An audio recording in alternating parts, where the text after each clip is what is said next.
বনৰজাৰ মুক্ত বিচৰণ নামটিটলীয়া গাঁৱত বাঘৰ সন্ত্ৰাস কেইমাহমানৰ পৰা এখন গাঁৱত চলিছে বাঘৰ সন্ত্ৰাস গৰু ছাগলী ভক্ষণ কৰি চলাত কৰিছে গাঁও বাঘৰ সন্ত্ৰাসত অতিষ্ঠ হৈ পৰিছে এতিয়া গাঁওবাসী বিনিদ্ৰ ৰজনীত পাৰ কৰিবলগীয়া হৈছে গাঁওবাসীয়ে গাঁওখনত দৈনিক চলিছে বাঘৰ সন্ত্ৰাস শিৱসাগৰ জিলাৰ আমগুৰিৰ নামটিটলীয়া গাঁৱত চলিছে বাঘৰ সন্ত্ৰাসত এতিয়া গাঁওবাসী অতিষ্ঠ হৈ পৰিছে গাঁওখনৰ দৰিদ্ৰ কৃষকৰ পশুধন ভক্ষণ কৰিছে বাঘে গাঁওখনৰ ভুৱন খঙীয়া নামৰ এজন ব্যক্তিৰ এটা প্ৰায় ৩০,০০০ টকাৰ মূল্যৰ হালোৱা গৰু আৰু জীৱন বৰুৱাৰ ছাগলী ভক্ষণ কৰাৰ লগতে বহু পশুধন ভক্ষণ কৰিছে বাঘে কৃষকসকল এতিয়া বাঘৰ সন্ত্ৰাসত এক প্ৰকাৰ আতংকিত হৈ পৰিছে দৈনিক চলিছে বাঘৰ সন্ত্ৰাস কৃষক ৰাইজে নিজৰ পশুধনক লৈ চিন্তিত হৈ পৰিছে শীঘ্ৰেই গাঁওখনত এটা পিঞ্জৰা সংস্থাপিত কৰিবলৈ বন বিভাগলৈ আহ্বান জনাইছে স্থানীয় ৰাইজে আমগুৰিৰ পৰা অনুৰাগ শইকীয়াৰ ৰিপৰ্ট নিউজ আপডেট।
মানুহৰ আগৰ পৰা আমাৰ এই দুলীয়া গাঁৱত মানে বাঘে বহুত দিনৰ পৰা এনেকৈ উপদ্ৰৱ কৰি গৰু ছাগলী বা অন্যান্য বস্তু খাই পেলানি তহিলং কৰিছে।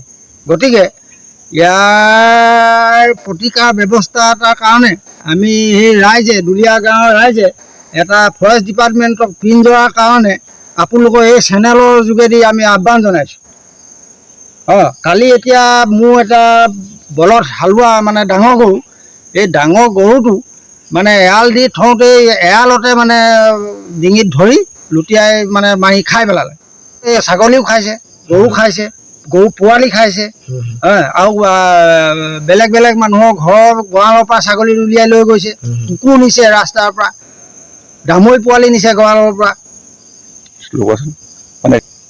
ভয় লগা অৱস্থা হৈছে। কাৰণ কেলৈ আমাৰ খেতি পথাৰো আছে, সেই নৈ কিনাৰতে আমি গৰু লৈ যাওঁ, খেতি পথাৰতো কাম কৰোঁ, বাম খেতি আছে। তালৈ এতিয়া আমি জলকীয়া পুলি বা অন্যান্য খেতিৰ কাৰণে মানুহ যাবলৈ ভয় হৈছে বাঘৰ প্ৰতাপত। কাৰণ বাঘটো এনি টাইম থাকেই, বিশেষকৈ আহিন কাতিৰ পৰা বেছি হয়, মানে ধানৰ হেৰিটো বেছি হৈ আহি থাকে। তেতিয়া এই জংঘলটো হাবি লতা গৰু গাই যাব নোৱাৰে। জনাইছোঁ আপোনালোকক চৰকাৰক যাতে আমাক যাতে এই বাঘটো ধৰিবৰ কাৰণে গঁৰাল ভাগি দিয়ক। আমি গুণাইছোঁ আৰু আমাৰ ভয়ত ভগৱন্ত পলাইছে। কিন্তু এতিয়া আমাৰ ধান চাউল মুঠি চপাবলৈকে আমাৰ ৰাইজৰ ভয় হৈছে, আৰু ৰাতি বিয়লি আমাৰ একদম ভয়ানক টোপনি ক্ষতি হৈছে। এই 12 ঘণ্টা জ্বলোৱা চাকি জ্বলাৰ ভাগে নুমুৱাইছোঁ, এনেকুৱাই হৈছে। কিন্তু এতিয়া আমি প্ৰকাণ্ড ভয় খাইছোঁ। এই ভয়টো যাতে আপোনালোকে আমাক ভাঙক। আৰু কিনো ক'ম আৰু, মুঠতে আৰু একেবাৰে আমি খাচ গাঁৱলীয়া ডেকা ধৰক ভুল ভ্ৰান্তি এটাও হৈছে। মুঠতে মই ঠিক এই এহাৰ শাওনৰ পৰা আহি আছে, এই ইমানটো ধৰক খোজ প্ৰতি বছৰে এইভাগে আহি এতিয়া ধৰক আমাৰ ঘাঁহ বন কাটিবলৈ ভয় হৈছে। ধৰক আজিতো 12 পৰা কালি এই ঘটনাটো এইখিনি হলত, আৰু মই যে গোটেই নিশাটো আৰু বাপ এই 12 ঘণ্টা বোম্বাই টৰ্চ লৈ আৰু মুঠতে ফাকুৱা সাৱধান